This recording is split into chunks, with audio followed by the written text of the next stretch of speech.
On a bitterly cold day, a young man was walking alone amidst the falling snow in weather cold enough to freeze winter itself. He remembered that the temperature that day was 20 degrees Celsius below zero.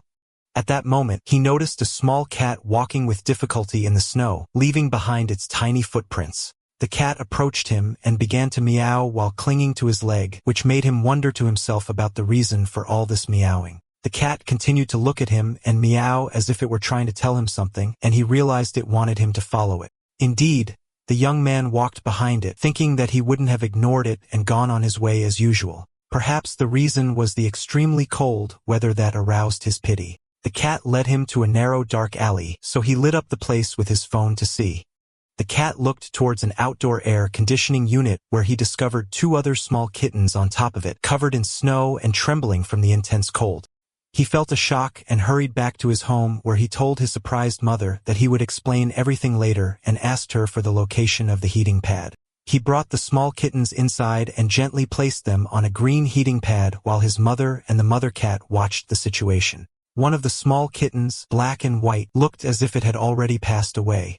He and his mother looked at it, and his mother said it seemed dead, so he began to gently stroke it, trying to warm its frozen body. But the kitten, the size of his palm, did not come back to life. In a desperate attempt, he used a hair dryer to warm it, wondering if he could have saved it had he found it earlier. As he was stroking its small body and beginning to feel that his efforts were futile and he was on the verge of giving up, a miracle happened. The kitten let out a faint whimper, and so the young man became responsible for caring for that cat, which he named Peachy. 8 years later, Peachy appeared, now grown with a splint on her leg. The young man told her he had to go now. He then sat down to say goodbye, apologizing and telling her that this was truly the last day, promising that he would finish his business and come back to play with her. He warned Peachy not to jump or make any dangerous moves until her leg healed, then told her he was leaving now. The young man put an electronic helmet on his head, and a message appeared on the screen stating that the biometric authentication was complete. As the helmet lit up, another message indicated a login to the World of Meta area, where he successfully logged in under the name Servant Kim. In the game world, Servant Kim was performing a religious ritual, praying to the gods for the strength to punish injustice and grant blessings to the warriors, as he also prayed to strengthen their spirits and cast out evil energy. He then ordered one of the warrior ranks to advance, appearing completely immersed in the battle's atmosphere. The battle was raging inside the game, where his team faced a massive monster, while golden holy strikes rained down on it from above. The monster launched a fierce attack, moving its arm to unleash a wave of purple energy that knocked back the warriors. Despite taking many hits, it managed to form a sword of energy in preparation for a new attack. After long days of continuous fighting, the battle was finally nearing its end, and the Final Flash team was about to become the first team in the game's history to defeat the giant god, Locke. Servant Kim was preparing to counter the monster's attack with his shield, which glowed with the emblem of a shining lion, while Locke fired a volley of projectiles through magic circles, which gathered to form a massive beam that destroyed the area where the warriors stood, but Servant Kim blocked it with his shield. Servant Kim issued his orders, asking the first rank to hold their positions while ordering the third rank to withdraw, warning of another major attack to come. The monster's devastating attack continued to damage the warrior ranks, so he ordered the second rank to line up behind him, announcing that the monster was about to enter its final phase. The warriors prepared to use their ultimate skill as glowing hexagonal shields began to appear. While in response, Locke also prepared to launch its strongest attack. Servant Kim explained that this was the monster's last attempt and asked everyone to remain alert, assuring them that they would finish it off using the second rank's ultimate skill. He activated his defensive skills using Holy Shield, Sanctuary, and God's Blessing, declaring himself the unbreakable shield. He assured them that they had reached the point where all other teams had failed and stressed the need to follow the plan precisely or the entire team would be wiped out. They had entered a phase no one had reached before, and their success depended entirely on his ability to block the monster's upcoming attack. Locke fired a massive beam of purple energy from its mouth, and the faces of all team members were filled with determination. Their plan was to endure and then launch an all-out attack to end the battle, filled with the hope that they would be the first to achieve this historic feat. Servant Kim knelt behind his glowing hexagonal shield, ready to receive the immense blow. But at the crucial moment, he disappeared, and a message appeared announcing his logout from the game. The rest of the team was left in complete shock and disbelief, and one of them began to scream in despair, asking where their leader had gone. In the real world, a system message appeared on the young man's screen stating that an abnormal condition had been detected in his body, and the connection was forcibly terminated, asking if he needed immediate rescue. The young man was lying on his bed, flailing, while something on his face was preventing him from breathing. He suddenly sat up, gasping for breath, only to discover that his cat, Peachy, was sitting on his face on top of the helmet. He screamed at her in anger, asking why she would do that at such a critical moment. His scream echoed outside his room window, as it turned out that due to his sudden logout, his team had failed the battle and a rival team seized the opportunity to claim the first achievement of defeating the monster. The young man screamed from the mental anguish. His team had failed to get rating points and had fallen in the rankings, and 5 months of preparation had gone to waste. As expected, the tragedy unfolded, and a major legal meeting was held to discuss the repercussions of the raid's failure. The game meta area had become a historical phenomenon, bringing change to all of humanity by achieving the first true metaverse. After its release, many people came to prefer life inside it over reality, and going there for work and returning to reality after hours became a part of daily life until the world transformed into a place where it was no longer strange for someone to introduce their job as an archer. Because of this revolutionary change, top players in meta area were able to acquire immense fortunes and be honored as national heroes.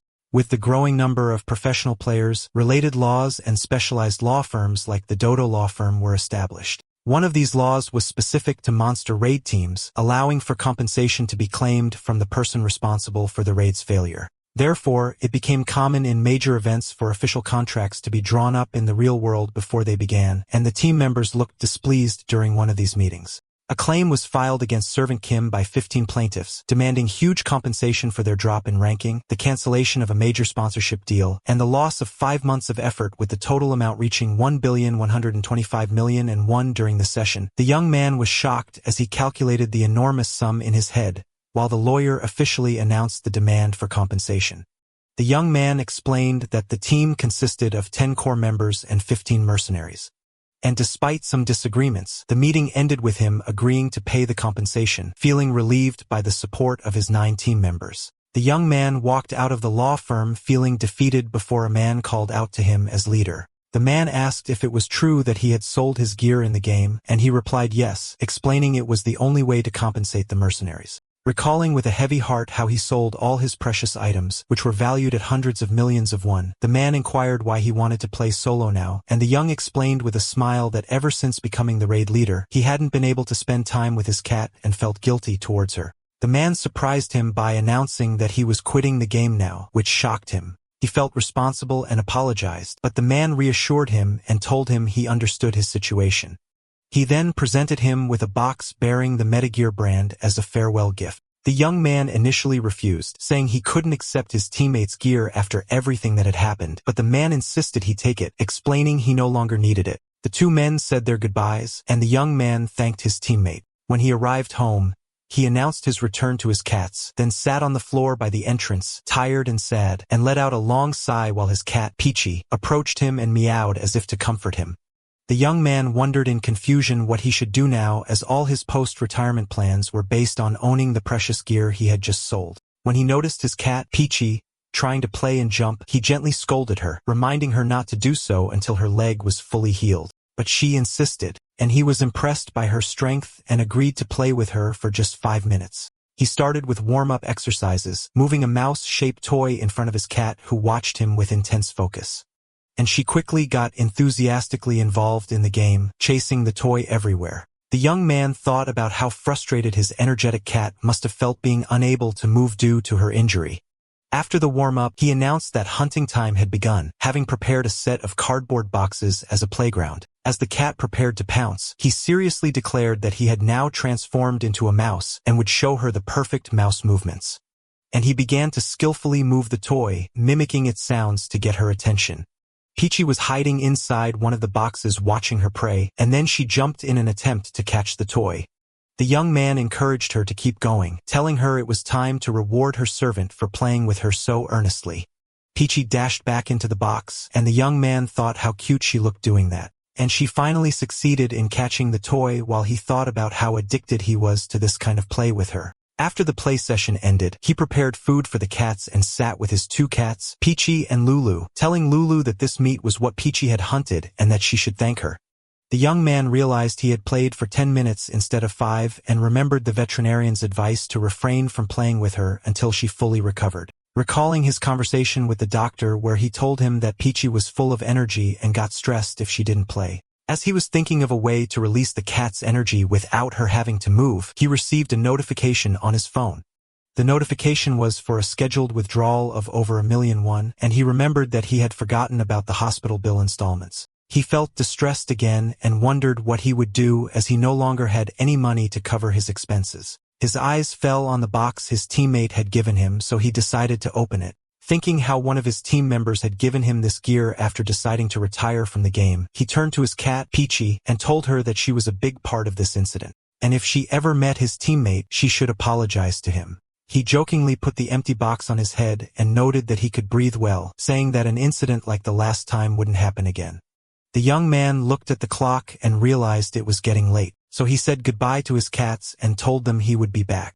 Realizing it had become difficult for him to aim for the top ranks again, he lay down on his bed and placed the new gearbox over his head, thinking that a person has to strive to earn a living. Indeed, Servant Kim logged into the game once again, determined to fulfill his responsibilities as a servant to his cats. His plan involved a high risk for a high return as he found himself in the lava zone and thought about how dangerous it was for him to be there in his current state after selling all his gear. He was betting that another raid team would be busy fighting the Phoenix, which meant the other monsters wouldn't respawn. But he realized this prediction was based on memories from 6 years ago, and he didn't know how things had changed after the numerous updates. Luckily, he managed to catch a huge armored fish from the lava and felt overjoyed when he found that his golden fishing spot still existed. The fish was a lava bory, a rare ingredient, and he estimated that catching 50 of them would be enough to pay the hospital installment. The young man sat down and began to fish quietly, wondering how much time had passed since he had spent time alone like this. For the past 5 years, all his time had been dedicated to raids with his team. Although he had lost everything he had built in a single moment, he felt at peace in this moment. His eyes started to tear up, and he wondered if something had gotten into them. Suddenly, he noticed something strange and alarming and wondered in shock if the Phoenix was respawning earlier than expected. A huge vortex appeared in the sky, and from it, a powerful beam of light shot down and struck the ground, creating a massive shockwave. And from this light, a new creature emerged, resembling a wolf and engulfed in pale celestial flames. The young man realized that this creature was not the Phoenix and concluded from its majestic appearance that it was a new boss monster that required a team to defeat.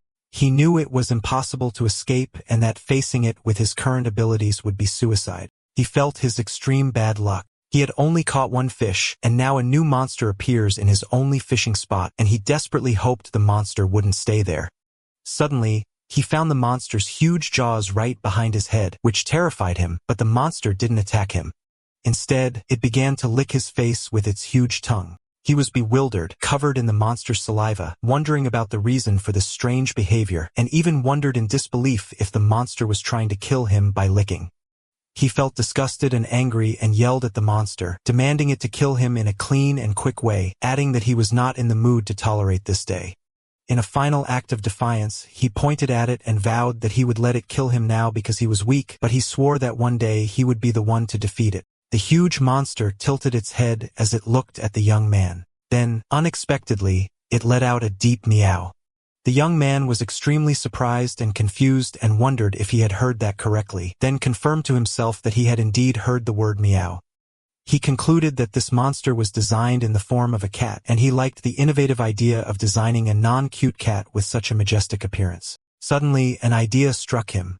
He connected the fact that the monster was a cat and that he was holding a fishing rod and thought that he might be able to survive if he threw the bait and then ran away.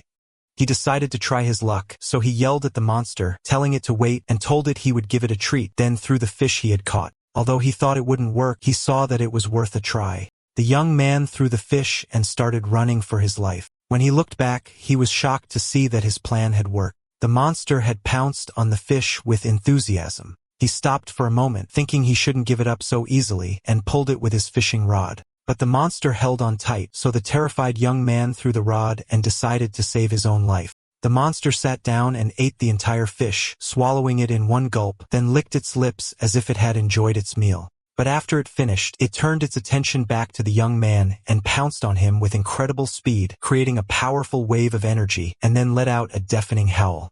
The young man felt terrified, wondering about the true nature of this creature. Then a system message appeared announcing his death, telling him he would turn into a ghost and be transported to the graveyard. While he was a ghost, he saw the monster nudging his dead body and hoped it would lose interest and go away. But the monster flipped his body over and started kneading his chest with its huge paws just like cats do. He was terrified by this behavior and decided to escape to the graveyard immediately. The young man found himself as a ghost in front of an angel statue and was offered the chance to be revived with a penalty of losing 5% of his experience. So he sighed, determined to reclaim his fishing spot. He opened the game map trying to find a solution and assumed that since the lava zone was the Phoenix's territory, it was likely that the new monster had only appeared for a limited time. The young man returned as a ghost to the lava zone, clinging to a faint hope that the cat-like monster would be gone. But his hope was dashed as he found it was still there. The monster was circling his body lying on the ground, and he wondered in confusion why it was guarding his corpse instead of leaving. And soon assumed that this damn cat was waiting for him to come back to life just to kill him again. The young man realized there was only one solution he could think of at the moment. His plan was simple and consisted of 2 steps. First, come back to life the moment the monster turns its back, and second, run as fast as possible in the opposite direction. The young man sat and watched, waiting for his opportune moment. The monster lay down beside his corpse and seemed to be dozing off. So the young man realized this was the chance he had been waiting for. He immediately accepted the revival option, and indeed, he came back to life and appeared next to the sleeping monster. He swallowed nervously and tried to sneak away, but he had barely taken a single step when the monster suddenly opened its eyes and rose up behind him unexpectedly. He froze in place with terror, wondering if the monster had been pretending to be asleep. And before he could move, he felt its heavy paw rest on his shoulder. He screamed and tried to escape, but the monster easily caught up with him and crushed him with a powerful blow that ended his life instantly, causing the "You have died" message to appear on the screen again. The monster looked at the corpse with an expression that seemed confused. In the graveyard, as he was offered the revival option again, he thought sarcastically that he had finally found a good way to escape, and that he never expected a day would come when he would use the tactical maneuvers he learned in the army. Indeed, he returned to life this time, but instead of running, he lay flat on the ground in a crawling position, confident in his plan's success. He began to advance slowly and cautiously, stopping when he felt the monster open its eye. And when it closed it again, he continued crawling in complete silence. Suddenly, he made a faint sound, and the monster immediately turned towards him. He was shocked that the monster reacted to such a simple sound. As he lay on the ground, the monster approached him and began to lick him, ready for another round of play, and the young man realized he had gotten involved with the wrong psycho. After dying for the 3rd time, the young man screamed out of sheer frustration. In the real world, he was punching his pillow in anger, annoyed by that deranged monster. He finally decided to go to sleep, thinking he would get an ulcer from the stress if he continued, and convinced himself that even a monster like that wouldn't wait for him until the next day. As he walked around his room, upset by this frustrating memory, he noticed his cat, Peachy, sleeping with her head inside the game helmet. He smiled a little, thinking she must have fallen asleep in there, and approached her, calling her a little rascal, and noted that she wasn't using the hideout he had bought for her. But suddenly, he felt a strange sensation. He realized that the X-shaped scar on his cat's forehead was in the exact same spot as the scar on the monster in the game. He was shocked for a moment, but he quickly dismissed the idea as impossible and laughed sarcastically at himself, wondering how a cat could log into a game and that it was just a coincidence. The next day, he returned to the game, desperately hoping the monster would be gone. He looked around anxiously to discover that the monster had indeed left, and he laughed in relief. But just as he relaxed, the ground shook, and the monster appeared before him again. The monster meowed, and the young man completely lost his temper, deciding he wouldn't fish for lava berry if it was this difficult. The monster turned and showed him its back, so the young man closed his eyes in despair. And when he opened them, he found himself staring at the monster's rear. Suddenly, a mysterious system message appeared telling him he had been chosen and was granted a hidden servant class. He wondered in confusion about the meaning of this message, repeating the words servant and chosen. Another message appeared announcing that the power of Kalina's now resides in his being, and he started yelling in protest because he had never heard of such a class before. He realized he was being forced to change his class and wondered in a panic what was happening. A cyclone formed and dark energy began to flow around his body. After the process was complete, a final message appeared confirming he had become a servant. The young man wondered in shock and anger how his class had changed and what had happened to his Holy Knight character. Suddenly, he heard a voice in his head calling him servant and asking if he could hear it, and he realized it was the voice of the giant cat sending it directly into his mind. The voice introduced itself with a long and grand title, explaining that it was the conqueror who descended to stain the earth with darkness, the embodiment of shadow, and that its great name was Kallinus, protector of the three kingdoms and the first emperor of Noxterra. The young man noted with sarcasm that the monster still had its back to him, and he felt like he was being lectured by its rear end. Kallinus explained that it had encountered a problem during its summoning, and that its body wouldn't move as it wished, which is why it chose him to be its servant. The young man wondered if this was a surprise quest and asked Kallinas what it wanted from him, to which the latter told him he must become its hands and feet and help it reclaim its original body. A tutorial quest window appeared asking him to learn his duties, use skills, and check his master's status with a mysterious reward called RPP, which made him curious about what it was. Suddenly, the monster started acting like a cat, rubbing against his leg and meowing, which surprised him, and he wondered what it was doing and realized this was called butt rubbing. The young man got angry and complained about this ridiculous situation where his class was changed and now he was being asked for help. So Kallinas calmly told him that if he didn't want to, it could return him to his previous state. The young man decided to first check the nature of this new class and discovered that a servant serves their master and obtains role-playing points, RPP, that allow them to use their master's abilities. He read his list of duties, checked the master's status, provide a comfortable home, and offered delicious treats, and noted that they resembled the duties of a servant to a cat more than anything else. He figured he would find out how to use the points later and completed the quest, then opened the skills window which included hunt a monster and make snacks. He concluded that the class was like a tamer who serves their master. As he was thinking about quitting, he remembered the notice for the hospital bill payment. A new idea came to him. If he could negotiate the rewards and working hours, this might not be so bad after all. He completely changed his tone, addressing the monster respectfully as master, expressing his understanding of its frustration, and then formally introduced himself as Servant Kim, asserting that he was an expert in studying cats and that Kallinas had come to the right person. Kallinas asked if he could handle it well, and he replied that actions speak louder than words. The young man knew the monster didn't fear him, but he decided to use the situation to his advantage. He explained to Kallinas that cats don't let strangers get close, then cautiously approached and petted the monster. The monster responded happily, rubbing against him and meowing. Kallinas was impressed by what it saw and told him it was beginning to trust him, to which the young man replied confidently that it wouldn't find a servant like him. A message appeared stating that communication between them was successful, and the window showed that Kallinas' status was anxious with a high stress index, thus completing the quest to check its status. The young man wondered why his master's anxiety level was so high, and he soon realized the time had come for monsters to reappear in the area. A small fire salamander-like monster appeared, so the young man told his master that he had managed to check its condition. He informed it that it was in a state of severe anxiety, and when Kallinas asked why, the young man guessed the reason was the unfamiliar environment, explaining that cats feel anxious outside their territory. Kallinas rejected this explanation, considering anxiety a feeling for the weak, and declared that the solution was to make this entire world its territory. The body of Kallinas instinctively pounced on the salamander monster, but its stress index rose even higher, and the salamander managed to escape, which increased its stress. Kallinas roared angrily, wondering where the prey had gone. And at that moment, the young man activated the capture skill. He aimed a frame shaped like a silver platter at the fleeing salamander and opened it, and a system message announced that he had successfully captured it. The young man appeared holding the covered platter and calmly told Kallinas that this was part of his service. He then asked his master if it had been very disappointed after losing the prey. And after that, he released the captive salamander from under the platter's lid. Immediately, Kallinas crushed the salamander, venting its anger.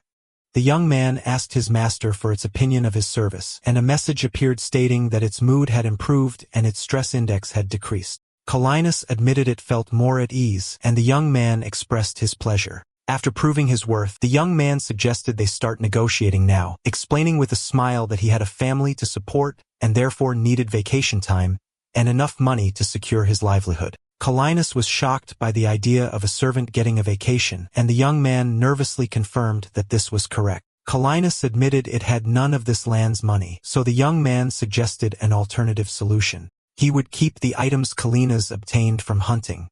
Calinus agreed to this compensation since it needed him to control its body and asked if that was enough, to which the young man happily agreed. The young man thought about how he had been at a loss about how to make a living after no longer being able to fish for lava berry, but he now discovered that monopolizing the items he got from his master was more profitable and safer. He felt that luck had finally smiled upon him and that every cloud has a silver lining. He noticed that as soon as a monster's corpse disappeared, his master, Calinus, would lose interest and leave, which made him wonder if it was really just a big cat. He decided to move on to the final step of his service. So he used the make snack skill, and the system informed him that the only snack he could make was salt grilled. With a magical motion, he finished making the salt grilled salamander, which appeared before him in a bowl. The system asked if he wanted to inform his master that the snack was ready, and he agreed, feeling curious. Suddenly, Calinus appeared beside him, wondering about the source of the smell, and the young man realized that the snack-making skill was also a way to summon his unpredictable master. Calinus tasted the food and showed great admiration for its flavor, then licked the bowl clean and asked for more. The young man eagerly agreed and promised to bring more immediately. System messages appeared announcing the completion of his tutorial quest. He received 20 role-playing points, RPP, and an additional 5 points for his master satisfaction, and a new quest for the second phase was created. The young man began to collect all the items that dropped from the monsters Calinus hunted, and he noticed that large numbers of monsters were starting to appear again, and his master was actively hunting them. He thought about how his pockets were filling with money every time his master hunted, while he didn't lift a finger, and he smiled happily, wondering if this was the taste of auto-hunting. He started running around the battlefield, collecting loot and enthusiastically thanking his master. Calinus noticed his happiness, and the young man promised that he would do his best to help him. When the skill's cooldown ended, he decided to use it again with enthusiasm, and Calinus came rushing eagerly to eat its meal. The young man opened the quest window and accepted the start of the second phase, which required him to use his abilities to solve a problem his master was facing, moving to a nearby town with a reward of 50 points. He thought that this task would normally seem easy, but now he was facing a dilemma. How could he drag this big cat with him to the town? The status window for Calinus appeared again, showing that its stress index would rise if it left its territory, and the young man realized this was the problem he had to solve. The young man approached his master, Calinus, who was near a volcanic lava pool, and told him he had a plan. So Calinus ordered him to speak. He suggested that there must be a reason why Calinus was summoned to this area, and that the best course of action was to move to a nearby town to search for information. Calinus agreed with his assessment, and the young man felt a little guilty because this idea was originally from a quest he had received. Calinus wondered how to achieve this and if its movement was restricted by the concept of a cat's territory. The young man reminded him that its territory expanded slightly with every monster it defeated, which Calinus confirmed. The young man explained that they had to defeat the region's master, the Phoenix, so they could move freely.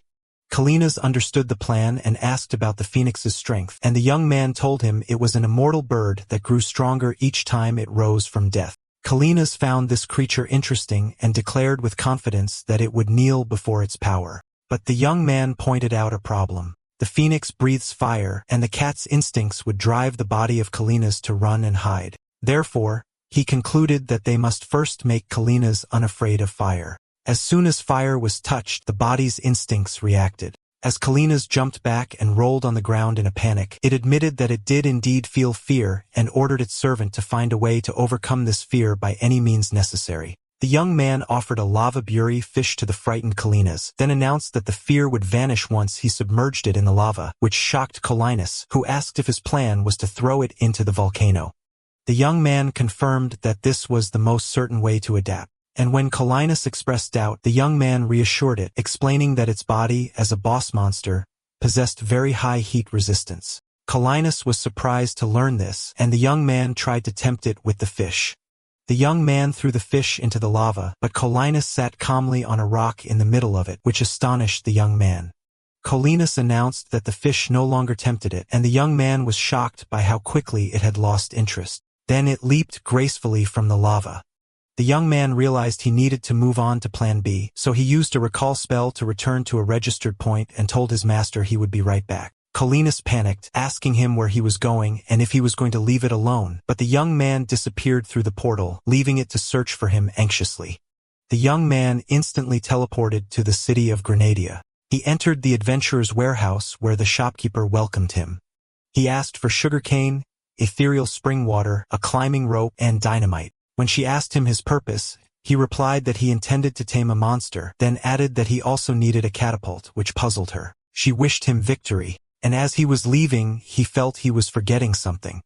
He suddenly remembered and hurried back, telling her there was one more thing he wanted. The young man returned to the lava zone and headed to a giant tree known as Bujinmak, or the wood that doesn't burn. He explained that a monster living in this tree had gained fire resistance by eating its bark. The young man climbed the tree and placed sugarcane as bait, as he knew this monster loved sweets, and he remembered how difficult it had been to hunt it in the past. The tree shook, and a fire monster emerged from it, announcing itself as Kerberos, the great guardian of the underworld, and angrily wondering who dared to disturb its sleep.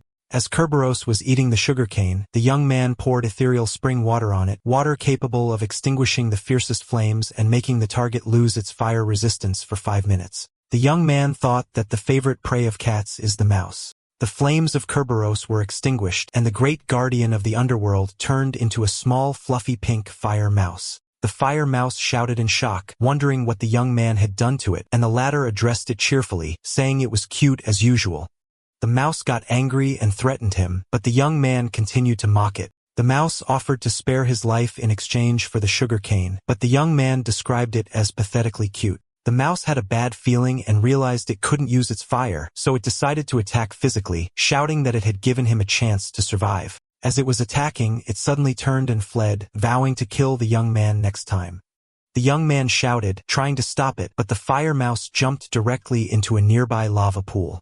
The young man smiled sarcastically, saying he was just about to tell it that it had lost its fire resistance. The fire mouse was screaming from the intense pain of the lava as it tried to get out, while the young man laughed hysterically. The mouse continued to cry, and the young man continued to laugh. A new tutorial window appeared explaining that he could use role-playing points, RPP, to turn a monster into a follower, which would not take damage from its master's attacks and could be strengthened with points.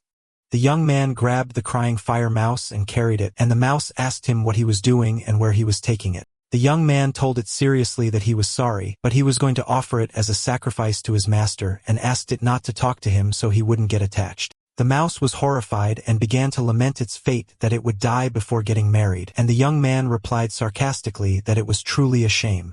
The mouse begged for its life, so the young man offered it a way out. If it did what he asked, it would not only survive, but he would also help it find a life partner. The mouse immediately agreed and desperately asked what it had to do. The young man calmed him down and explained that the first way to survive was to become the master's follower, clarifying that a follower is unaffected by the master's attacks, ensuring its survival. Then he offered it the second way, which was to lure the master and make him fall into the lava, which shocked the mouse, who called him an ungrateful servant. The mouse agreed to become a follower, reminding the young man of his promise. The young man opened the Create Follower window and began the process, and a magic circle appeared around the fire mouse. The mouse was turned into a magical essence and captured under the young man's silver platter, and a system message confirmed that the fire mouse had become a follower. The scene returned to Colinas, who was waiting anxiously, and asked its servant why he was late. The young man told it to look forward to what he had brought, assuring it that there was nothing in the world that could excite it more than this. The young man released the follower mouse from under the platter. When Colinas saw the mouse, it felt a strange and exciting sensation, and its heart began to beat rapidly. The young man told the mouse, Squeaky, that his master would be facing the phoenix, and assigned it the task of eliminating its master's fear, and asked it to lead the master for the great cause of darkness. The young man gave the mouse a speed potion, so it dashed off, awakening the cat instinct in Colinas, who excitedly took off after it, heading straight for the lava. Colinas charged forward on instinct, leaping across rocks as it chased the fire mouse. Determined not to let it escape, the mouse shot a burst of fire, but Colinas skillfully dodged it and continued to close in on its prey. The young man watched from a distance and grabbed the dynamite detonator, thinking he might need to use it to buy the mouse some time. The mouse felt that the young man had tricked it, but suddenly the young man appeared between them, blocking Kalina's path and yelling at the mouse to keep running. Kalina's was surprised by this intervention, and the young man apologized for the misunderstanding. The mouse continued to run until it reached a crack and passed through it to the edge of a cliff overlooking a vast lake of lava where Kalina's cornered it, asserting that it could not escape. Kalina's told it that it would play with it, but the mouse boldly challenged it to try and catch it and jumped over the lava lake. Without hesitation, Kalina's leaped after it, completely forgetting its fear of fire in the heat of the chase.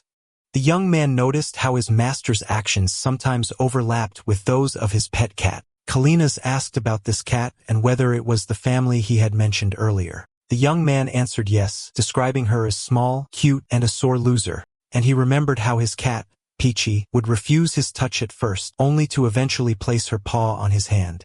He smiled as he remembered, then placed his hand on Kalina's giant paw and offered his help, and after that he gently pushed it towards the lava. Kalina found that touching the lava gave it a pleasant warm feeling, and it wanted to enjoy this bath. The young man told it that now that it had overcome its fear of fire, it could face the phoenix, and Kalina agreed with confidence. The phoenix appeared on the horizon, and the young man explained that defeating it required preventing its ability to be reborn. And he told his master that he had devised a strategy for it, which led Kalina to describe him as a dependable servant.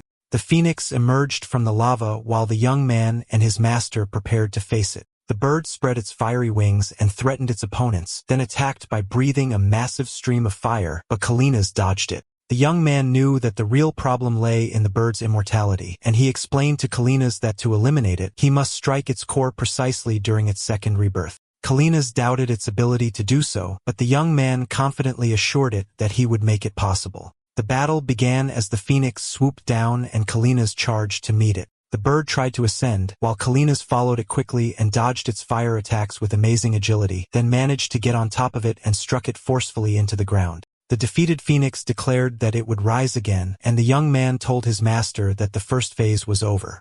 He explained that the phoenix's size and destructive power would now double, but Kalina was unfazed.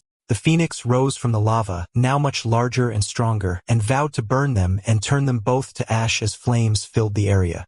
And then it launched a massive fireball. Kalina stood in the face of the flames, seemingly protecting its servant. So the young man gave tactical instructions to target the bird after it slowed down. The phoenix charged again, and Kalina leaped into the air to intercept it and succeeded in knocking it down and hitting it several times. Kalina grabbed the phoenix's body and then, with all its might, crushed it, and the young man was impressed by the ease with which it had finished the second phase. As the phoenix was dying, it vowed to bloom again, and this was its crucial second rebirth moment. Kalina grabbed it and began to punch its core repeatedly to prevent it from being reborn again. Amidst a volcanic eruption, the young man gave his instructions to the fire mouse, Squeaky, to lure his master to the cliff again. The young man prepared himself, realizing that the real challenge was beginning now. He remembered his previous attempts to defeat the phoenix and how teams would fail to stop its rebirth due to the violent volcanic eruptions, which were a sign of the bird's will to be reborn. He had spent months in the past thinking about how to overcome this obstacle, and now he hoped his master could follow his plan. The plan began as the mouse lured Kalina, and the latter started chasing it until they reached the edge of the cliff. And when the mouse jumped, Kalina rushed after it, unable to stop. At that moment, the young man used a skill to set up a catapult, positioned it near the edge, and the giant wooden catapult appeared before him. The young man encouraged the mouse to speed up a bit, and when it felt scared, he told it that it should be proud because it was the only one capable of leading the master. The young man launched a projectile from the catapult carrying the mouse towards the volcano where the phoenix's core was. The mouse was standing on the core while Kalina was approaching it at rocket speed. The mouse remembered that a follower takes no damage from its master's attacks and wondered in terror if the young man had tricked it. Kalina collided with the phoenix's core with tremendous force, shattering it. The young man celebrated the plan's success and collected the dormant bird's core. A series of system messages appeared confirming the phoenix's defeat, that the lava zone had become the master's territory, that they had achieved the record for the fastest victory, and that the young man received 30 RPP. The mouse woke up confused and thought it was in heaven, so the young man mocked it, and the mouse realized it was alive and felt scared. Calenus arrived and praised the excellent strategy, so the young man congratulated his master on becoming the master of the lava zone. A huge temple-like structure appeared, and they walked towards it until they reached the inside where they found a treasure chest. And the young man thought that this was the reward for achieving the record and felt that he could raise his hopes a little higher. Alright, that's the end of the story. Thanks for watching. See you in the next one.